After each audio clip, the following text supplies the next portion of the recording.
সদ্য উপনির্বাচনে জয়ীদের বিধায়ক পদের শপথ বাক্য পাঠ করানো হয়েছে। সংঘাতের পুনরাবৃত্তি নয়। বিধানসভায় শপথ বাক্য পাঠ করিয়েছেন রাজ্যপাল সিভি আনন্দ বোস।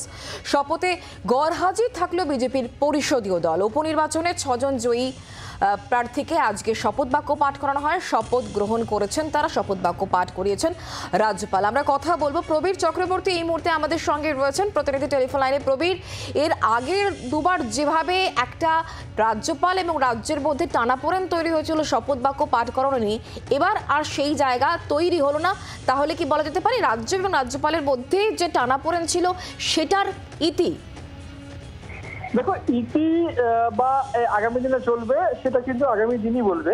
কিন্তু আজকে যে ছবি দেখা গেল সেটা কিন্তু বলা যায় যে শপথ বাক্য পাঠ করানোকে ঘিরে গত দুবার যে ছবি উঠে এসেছিল বিধানসভা এবং রাজভবনের মধ্যে যে সংঘাত দেখা দিয়েছিল সেটা কিন্তু সেই ছবি কিন্তু আজকে একটা অন্য ছবি দেখা গেল। এর আগে জলপাইগুড়ির বিধায়ক বাই ইলেকশনে জিতেছিলেন, অন্যদিকে সায়ন্তিকা ব্যানার্জি থেকে শুরু করে রেয়াত হোসেন খান, তিনি এই দুজন তাদের উপনির্বাচনে তারাও জিতে এসেছিলেন। তাদের শপথ বাক্য পাঠ করাকে ঘিরে বিধানসভা এবং রাজভবনের মধ্যে ব্যাপক জলঘোলা হয়েছে। শেষে স্পিকার বিধানসভার ক্ষমতা প্রয়োগ করে তিনি শপথ বাক্য পাঠ করিয়েছিলেন। কিন্তু আজকে দেখা গেল যে রাজ্যপাল তিনি শপথ বাক্য পাঠ করালেন উপনির্বাচনে জিতে আসা তৃণমূলের 6 বিধায়ককে। এবং যেটা দেখার বিষয় যে রাজ্যপাল নিজেই ইচ্ছা প্রকাশ করেছিলেন যে তিনি শপথ বাক্য পাঠ করাবেন, সেই মতো বিধানসভা শপথ বাক্য পাঠের আয়োজন করে এবং আজকে মুখ্যমন্ত্রী তিনিও সভায় ছিলেন। বিধানসভায় ঢুকে মুখ্যমন্ত্রী তাকে রিসিভ করলেন, উত্তরীয় পড়ালেন এবং দেখা গেল বি.আর. আম্বেদকরের মূর্তিতে একসঙ্গে মালা দিলেন বি.আর. আম্বেদকরের মূর্তিতে রাজ্যপাল এবং মুখ্যমন্ত্রী। এবং তারপরেই দেখা গেল বিধানসভা এসে শপথ বাক্য পাঠ করালেন মুখ্যমন্ত্রী, একদম আবার গাড়ি বারান্দা পর্যন্ত তাকে পৌঁছে দিয়ে দিলেন। এই যে ছবিটা, এই ছবিটা কিন্তু দীর্ঘদিন দেখা যায়নি। কারণ একদিকে শপথ বাক্য পাঠ করানোকে কেন্দ্র করে রাজভবন এবং বিধানসভার মধ্যে সংঘাত, অন্যদিকে বিভিন্ন ফাইল সই করা থেকে শুরু করে বিল আটকে রাখা থেকে শুরু করে বিভিন্ন বিষয় ক্ষোভ প্রকাশ করেছেন বারবার মুখ্যমন্ত্রী মমতা বন্দ্যোপাধ্যায়। অর্থাৎ নবান্নের সঙ্গে রাজভবনের একটা সংঘাতের ছবি বারবার সামনে উঠেছিল। সেই ছবিটা কিন্তু আজকে একটু ভিন্ন দেখা গেল। বলা যায় যে সৌজন্যমূলক পরিবেশেই কিন্তু আজকে 6 বিধায়ক শপথ নিলেন তৃণমূল কংগ্রেসের।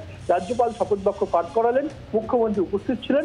স্বাভাবিকভাবেই প্রশ্নটা প্রথমে করছিল যে ইতি কিনা, সেই অন্তত আজকের দিনে দাঁড়িয়ে কিন্তু এটা বলা যায় যে ছবি এর আগে অতীতে বারবার দেখা গেছে, সেই ছবির পরিবর্তন কিন্তু আজকে হলো, এটা বলা যায়।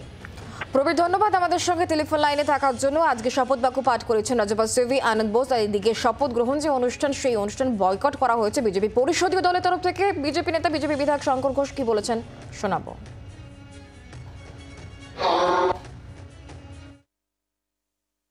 দেখুন, সর্বশেষ যে বিধানসভার উপনির্বাচন 6টি কেন্দ্রে হয়েছে, এই উপনির্বাচন ভোটের নামে প্রহসনে পরিণত হয়েছে। নির্বাচন কমিশন পশ্চিমবঙ্গে নির্বাচন করানোর প্রশ্নে যে দক্ষতার প্রয়োজন সেই দক্ষতা দেখাতে সক্ষম হচ্ছে না। জয়ের মার্জিন এবং তার পাশাপাশি প্রতি বুথে ভোটের সংখ্যা বিরোধীদের কোথাও 0, কোথাও 3, কোথাও 4, কোথাও 5, কোথাও 1, যা এক কথায় বাস্তবের সাথে মেলে না। ভারতীয় জনতা পার্টির প্রার্থীদের উপর আক্রমণ চালানো হয়েছে। রাহুল লোহার থেকে শুরু করে বিমল দাস, দীপক রায়, তারা আক্রান্ত হয়েছে, তাদের বাড়িঘর আক্রান্ত হয়েছে, সম্পত্তি লুটপাট করা হয়েছে, পোলিং এজেন্টদেরকে তুলে দেওয়া হয়েছে।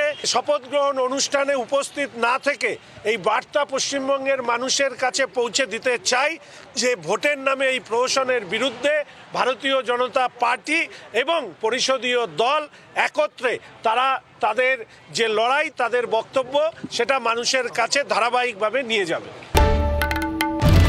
বাংলার আওয়াজ, বাঙালির আবেগ, জি 24 ঘন্টা।